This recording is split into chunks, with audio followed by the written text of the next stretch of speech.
Right then, tonight's reading is by Ted Hughes from his book of poems called Crow, The Life and Songs of the Crow. I grew up only knowing Ted Hughes through the Iron Man, not the Marvel thing, but this extraordinary book about a boy who discovers, a robot buried in the mud and builds this relationship with him. So I had a sort of very different perspective on like Ted Hughes as the poet laureate and this writer of children's books, and then when you dig into his poetry, I mean, I have no idea what half this stuff means, but it moves me in ways that I can't possibly fathom. I don't know. And well, I'll read you one of them tonight called Crow Improvises. I can't see anything at this time of night. It's way too dark in here. Crow Improvises by Ted Hughes. There was this man who took the sun in one hand, a leaf in the other. The spark that jumped burned out his name.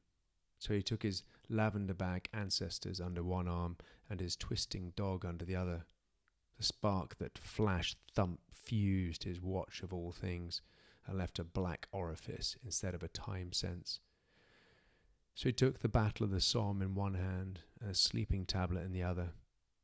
The spark that blasted blew the valves off his laugh.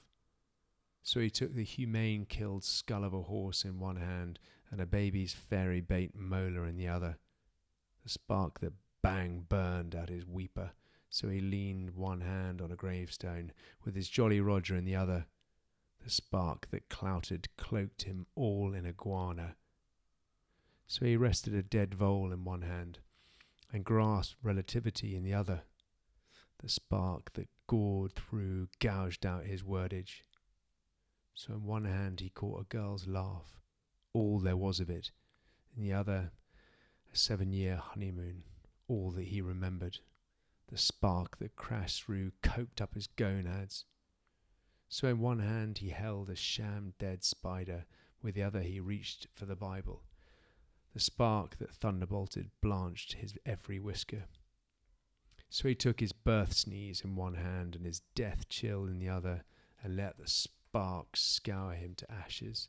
And so the smile not even Leonardo could have fathomed flew off into the air, the rubbish heap of laughter, screams, discretions, indiscretions, etc., etc.